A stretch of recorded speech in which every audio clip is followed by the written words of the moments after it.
Yogendra sir हमें बस्तर दशहरा घुमाने लाए थे, लेकिन ये नक्सलियों का गढ़ है, वहाँ पे लाके खड़ा कर दिए हैं। तो क्या है सर, बताइए, बस्तर दशहरा के नाम पे आप लोग यहाँ लेके आए हैं। कोई बात नहीं, देखो मैं जिसको याद करके आज भी लोगों का दिल दहल जाता है, तो दिखाता हूँ जिधर समय था पिछले 2 कार्यकाल से अनंत कुमार पटेल जी, महेंद्र कर्मा हो गए, काफी बड़े विद्या चरण शुक्ल जी हो गए, मतलब 25 गाड़ियां थी लगभग उस काफिले में, और 200 गाड़ी ब्लास्ट हुई, बुलेरो ब्लास्ट हुई। पानी हाथ लगा के बैठे हुए थे और यहाँ से लाइन से दोनों तरफ से गोलीबारी चालू हुई। और थोड़ा सा आगे देखेंगे तो उस बुलेरो के परकच्चे अभी भी वहाँ पर पड़े हुए हैं। लगभग 12 साल हो गए और 12 साल में घटना हुई थी। पिछले बार जब हम बस्तर दशहरा थे, मनोज के साथ आया था और मेरे हमारे कुछ साथी आए थे, तुलतुली शहीद हो गए, है ना। कई ऐसी घटनाएं हुई जिसमें जवानों को नुकसान उठाना पड़ा। लेकिन मुझे जहाँ तक मैं नक्सलियम हुआ था, जिसमें 22 जवान लगभग शहीद हो गए थे। आकाश गिरिपुंजे सर जी थे, है ना, और एएसपी थे सर, तो वो उनको आईडी ब्लास्ट में शहीद कर दिया। महासचिव बसवराजू, उसके गुंडेकोट की जंगलों में जवानों के साथ मुठभेड़ हुई और लगभग भी मारा गया। सोचो कितना बड़ा आघात है नक्सलियों के लिए। झीरम घाटी शहीद स्मारक, और यहाँ आप आएंगे अंदर देखेंगे जितने भी नेता पांच हुआ गया है, तो कहीं ना कहीं अभी मुझे लगता है कि नाराजगी है। मतलब अपने पढ़ाई से हट के थोड़ी बात की, लेकिन कहीं ना कहीं छत्तीसगढ़ की बड़ी घटना थी, तो मुझे लगा कि इसको कवर करना चाहिए। सेशन कैसे लगा, और कमेंट बॉक्स में अपनी प्रतिक्रिया जरूर दें। मैं बस्तर दशहरा घुमाने लाए थे, लेकिन ये कहाँ ला दिए हैं, एकदम नक्सलियों का गढ़ है, वहाँ पे लाके खड़ा कर दिए हैं। तो क्या है सर, बताइए, बस्तर दशहरा के नाम पे आप लोग यहाँ लेके आए हैं।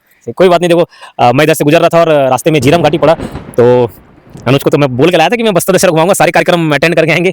लेकिन ये झीरम घाटी देखा तो मुझे याद आ गया। और नक्सली समस्या काफ़ी सालों से छत्तीसगढ़ में रही है। कहा जाता है कि 1970 और 1980 के दशक में नक्सलवादी यहाँ पर आए, नक्सलवादी पंपा। और छत्तीसगढ़ की एक ऐसी घटना मई 2013, जिसको याद करके आज भी लोगों का दिल दहल जाता है, तो दिखाता हूँ जिधर।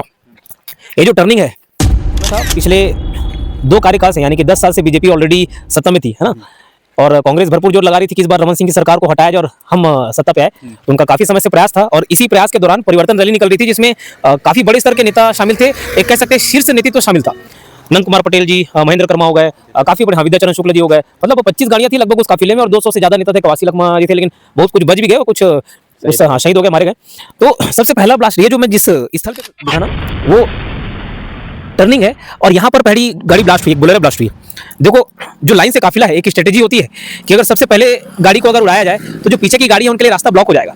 और अगर ब्लास्ट करना चाहे, आईडी ब्लास्ट हो, किसी प्रकार का ब्लास्ट हो, तो उसके लिए जरूरी है कि गाड़ी स्लो हो, क्योंकि एकदम फास्ट मूविंग व्हीकल को आप एक्यूरेटली उड़ा दें, ऐसा पॉसिबल नहीं है। तो ऐसा जगह चुना गया, देखिए ऐसा लोकेशन चुना गया जहाँ पे टर्निंग है। और अनुज देखो, यहाँ जहाँ पे हम लोग खड़े हैं, वहीं पे ही पहला बुलेरो ब्लास्ट हुआ। उसके पीछे लाइन से गाड़ी एक दूसरे को ठोकते हुए पूरा जाम लग गया।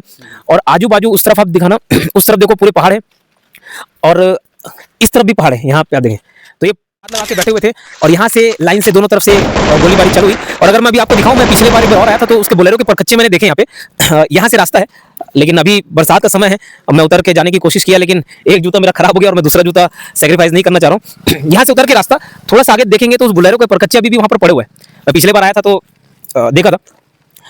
अब कई सारे नेता उसमें मारे गए, शहीद हो गए। दोनों तरफ आजू बाजू से नक्सली घेरे हुए थे, काफी देर तक फायरिंग हुई और घायल हुए कई नेता मारे गए। सोचो इतना बड़ा नक्सली हमला, इस घटने को लगभग 12 साल हो गए, और 12 साल में मतलब देखोगे काफी कुछ परिवर्तन हुआ है। एक समय था जब नक्सली का दबदबा हुआ करता था। आज कहीं ना कहीं नक्सली बैकफुट पे है। पिछले बार भी जब हम लोग आए थे, पिछले साल बस्तर दशहरा में, हाँ तुलतुली जी ठीक बोल रहे, तुलतुली वाली घटना हुई थी। पिछले बार जब हम बस्तर दशहरा थे, मनोज के साथ आया था और मेरे हमारे कुछ साथी आए थे। तुलतुली की घटना हुई थी, जिसमें 31 माओवादी नेता मारे गए थे। तो मतलब जितने माओवादी थे वो मारे गए। सोचो उस समय की स्थिति, मतलब पहले 2013 में इतने बड़े वारदात को अंजाम दिया गया। उसके अलावा कई ऐसी घटनाएं थी, आप जो 75 जवान शहीद हो गए, है ना। कई ऐसी घटनाएं हुई जिसमें जवानों को नुकसान उठाना पड़ा। लेकिन मुझे जहां तक याद है, 4 साल हो रहे होंगे जो तर्रेम में नक्सली हमला हुआ था, जिसमें 22 जवान लगभग शहीद हो गए थे। एक जवान, अगर मैं गलत नहीं हूं तो शायद तर्रेम ही है कि ये घटना है, करंट अफेयर में मैंने ये पढ़ाया हुआ था। तो एक जो जवान थे उनको नक्सलियों ने अगवा भी कर लिया था, और उसके बदले एक ऐसा बोला जाता है कि नक्सली नेता की पत्नी को छुड़ाया भी गया। तो ऐसी ऊपर सुनी सुनाई बातें हैं। तो उस समय की घटना आप देखें, जहाँ पे जवान बैकफुट पे हुआ करते थे, नक्सली बड़ी बड़ी वारदातों को अंजाम दिया करते थे, और अब ऐसा पूरा स्थिति परिवर्तन हो गया है। अब नक्सली बैकफुट पर है। हाल फिलहाल में एक बड़ी घटना जो मुझे समझ आती है, सुकमा की तरफ जा रहे हैं, हो सके तो उसका भी एक आपको वीडियो दिखाएंगे, जो आकाश गिरिपुंजे सर जी थे ना, और एएसपी पे थे सर, तो वो उनको आईडी ब्लास्ट में शहीद कर दिया गया, है ना। तो वो एक बड़ी घटना थी। उसके अलावा आप देखेंगे जितने, मतलब पिछले साल से हम देखते हैं 31, जहां सर्च अभियान में जाया जा रहा है, 31 की संख्या में, 29 की संख्या में, 28 की संख्या में। और अभी कुछ महीने पहले, 4-5 महीने पहले की घटना है, जहां पे जो माओवादी का सबसे शीर्ष नेता है महासचिव बसवराजू, उसके गुंडेकोट की जंगलों में जवानों के साथ मुठभेड़ हुई, और लगभग 35 की संख्या में थी वो जो कंपनी नंबर 7 थी, और 28 लोग उसमें मारे गए, जिसमें बसवराजू महासचिव भी मारा गया। सोचो कितना बड़ा आघात था नक्सलियों के लिए। लेकिन आज परिस्थिति उलट गई है। हाल फिलहाल की अगर आप खबरें देखते होंगे और इन गतिविधियों में अगर आपका रुचि होगा तो जानते होंगे कि अब प्रेस वार्ता की जा रही है लाइन से। नक्सलियों के प्रेस नोट जारी हो रहे हैं जिसमें ये बोला जा रहा है कि अब हम युद्ध विराम चाह रहे हैं। लेकिन उसमें भी नक्सली दो गुटों में बढ़ गए हैं। कुछ बोल रहे हैं कि हम हथियार छोड़ने के रास्ते में हैं, और तेलंगाना से जो प्रवक्ता अपना लेटर जारी कर रहा है उसमें बोला जा रहा है कि नहीं, अभी हम हथियार नहीं छोड़ेंगे। तो देखते हैं ये स्थिति परिस्थिति कहाँ तक जाती है। बट वाकई में एक समय इस रास्ते में गुजरने में डर लगता था। मतलब जब हम छोटे थे तो इधर से जाते थे, सब बताया जाता था भैया शाम में कि आपको नहीं जाना है, गाड़ी वगैरह ट्रैवल नहीं करना है, काफी खूंखार इलाका हुआ करता था। कई बार ऐसे हुए हैं कि कई रिलेटिव बताते हैं कि इधर से जब जाते होते थे तो गोलियों की आवाज आती है। अच्छा, एक और मन में आपके सवाल आता होगा कि कैसे नक्सलियों को देखते होंगे तो कोई गोली चला रहे, जवान चला रहे, ऐसा होता नहीं। इतना घना जंगल है कि यहाँ पे आप 5-10 मीटर आगे आप देख नहीं सकते, इतना घना जंगल है। तो जहां से आवाज आती है वहां टारगेट किया जाता है, वहां निशाना लगाया जाता है, एकदम कोई खुले ओपन में नहीं दिखता है। तो काफी बड़ी घटना को अंजाम दिया गया था। तो मुझे लगा कि इधर से गुजर रहे हैं तो इस पर बात की जानी चाहिए। आपको क्या लगता है कि कितनी बड़ी समस्या है माओवादी छत्तीसगढ़ में, बताइएगा। और मैं खैर थोड़ी देर में आपको स्मारक भी दिखाऊंगा। स्मारक बना है, जितने नेता जो कांग्रेस के नेता थे वो शहीद हुए थे, पूरा एक शीर्ष नेतृत्व को समाप्त कर दिया। ये देखो झीरम घाटी शहीद स्मारक, और यहाँ आप आएंगे अंदर देखेंगे जितने भी नेता शहीद हुए, ये लाइन से उनकी तस्वीरें हैं, आप अंदर आके देख सकते हैं। थोड़ा संदेह जरूर है लेकिन मैं नाम पढ़ के बता देता हूँ। शहीद सियाराम, शहीद राहुल प्रताप सिंह और शहीद तरुण देशमुख, अशोक कुमार जी, और ये सारी लाइन से हैं। इसमें आप देखेंगे बहुत बड़े नाम भी शामिल है, दिनेश पटेल, ठीक है, काफी बड़े बड़े नाम। शहीद महेंद्र कर्मा, देखो अभी भी मुझे ऐसा लगता है कि खुन्नस अभी भी जारी है। महेंद्र कर्मा जो कि बस्तर टाइगर के नाम से जाना जाते थे और नक्सलियों के निशाने पे थे ये नेता, है ना।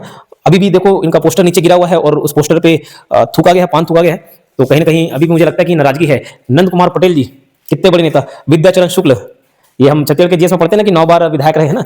तो कितने सारे ऐसे बड़े नाम आपको देखने को मिल जाएंगे, ठीक। तो कई सारे बड़े चेहरे हैं, लेकिन भले ही नक्सलियों का खात्मा हो जाए, माओवादी पूरी तरीके से समाप्त हो जाए, लेकिन कुछ ऐसी बड़ी घटनाएं हैं जिनको लंबे समय तक, आने वाले कई सदियों तक याद रखा जाएगा। उनमें से ये झीरम घाटी हमला भी एक है।